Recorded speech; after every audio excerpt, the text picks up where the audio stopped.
What's up everyone? Today I want to share with you 11 things I love about my BMW Z4 Coupe. I know it's been a long time since my dislikes video that some people actually think I hate my car, but we are finally here. Without further ado, let's get into it. The first thing I love about my Z4 is interior styling. I just love how it's so simple and easy to use. All the controls are clear and well laid out so that anyone that has driven any other car before can easily find the function they are looking for here. Not only that, but you can easily make adjustments while staring out at the road, which I cannot say about my parents' Tesla Model 3. And yeah, just the overall design from the doors, dash to the steering wheel are just elegantly simple. And moving on to number 2, which is actually related to 1, is the sport seats. This could have been part of 1, but not every Z4 comes with these seats. To me, the styling of these seats and just seeing them in the car make the car a little more special because the everyday car's seat typically doesn't look like this. It's like the difference between seeing a suit bought off the rack and a suit that was custom tailored. I'm not saying that these seats are perfect. For example, I think they could do a better job holding you in place by using Alcantara or fabric material instead of leather, but they sure do look good. Number 3, which ties into the seats, is the seating position.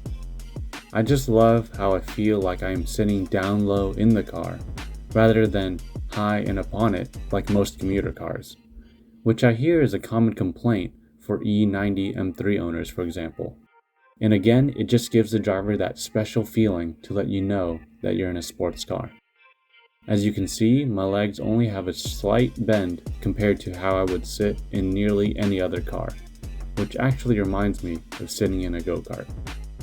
And speaking of go-karts, number 4, the handling. Actually, I don't want to exaggerate saying the Z4 has go-kart-like handling, because it doesn't, but I do like how it handles though. When you hit the brakes hard, there isn't a lot of dive. And for the steering, although I complained about it in the dislikes video, it is direct. And lastly, there isn't a lot of body roll, although I do find the coupe to have slightly more than the Roadster due to its extra weight up top. All these factors combined give the driver a great sense of confidence when driving. But don't get too confident though and put yourself in a pickle. If you want to test or learn the limits, be sure to put yourself on a closed course.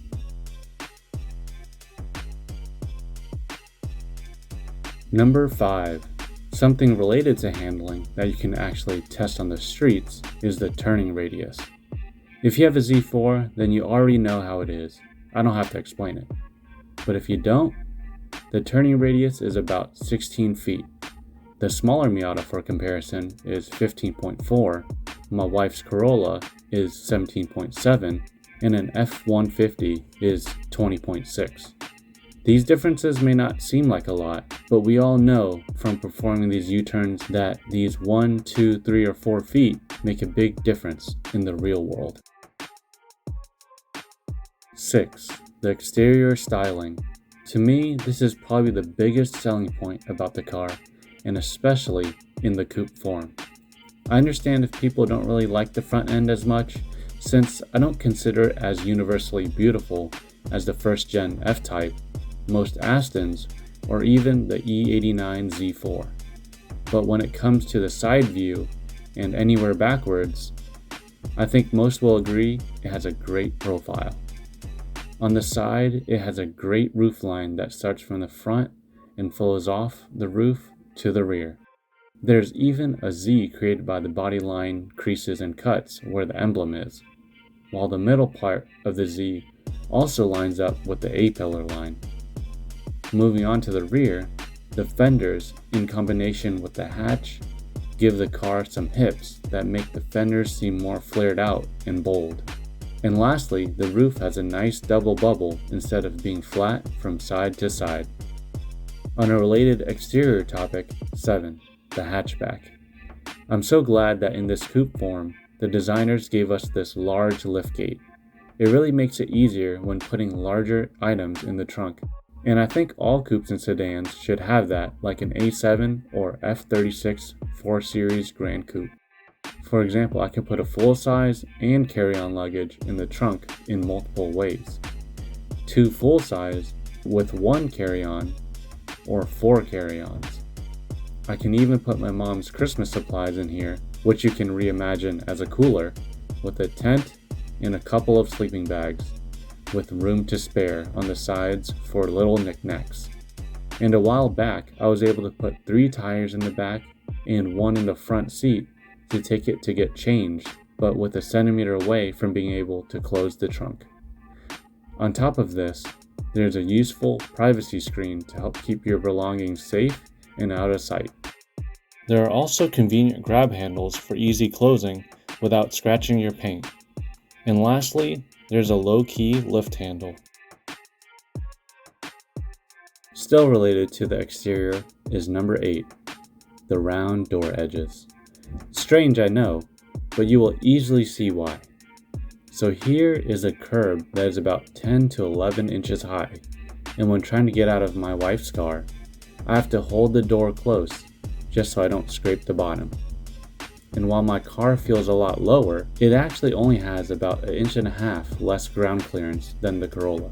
Nevertheless, when I get out in the Z4, I can actually open the door all the way out without scraping, making it easier and more convenient when leaving the car. 9. Another exterior feature, the rear taillights. I think this may sound strange also, but hear me out. I know just by initially looking at them, they aren't really that special at all. And compared to the pre-facelift version, I actually think those suit these cars better, since the round lines better match the overall round shape of the taillight.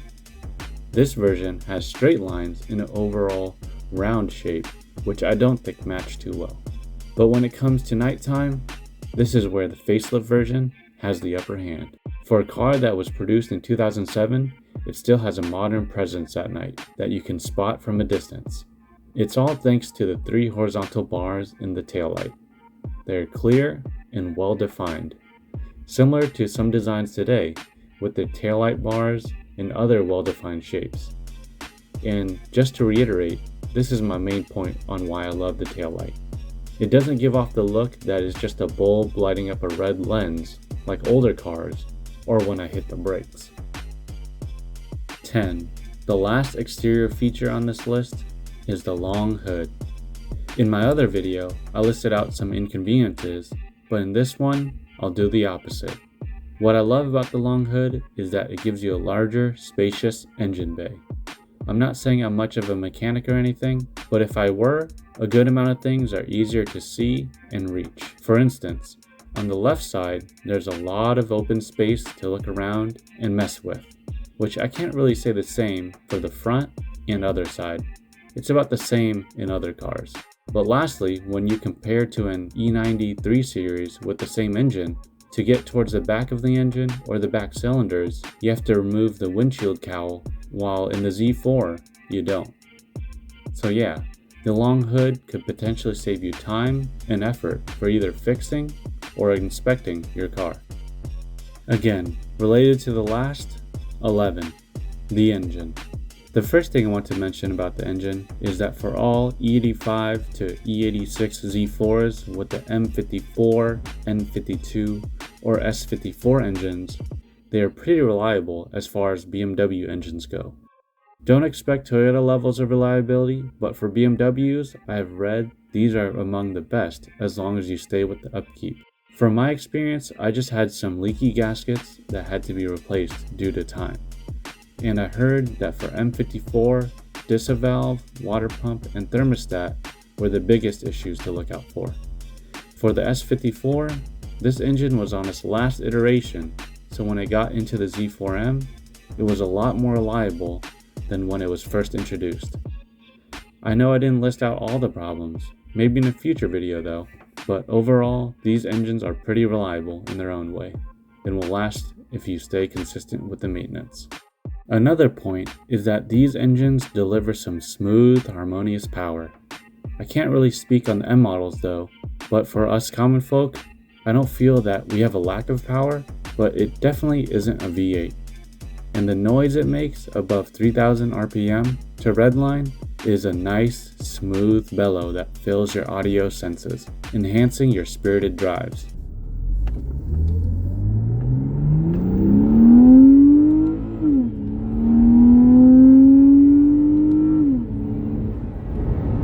These two notes are why I love this engine, and all these 11 points are why I love the Z4. Let me know down in the comment section which ones you agree or disagree with. And as always, thanks for watching, and see you next time.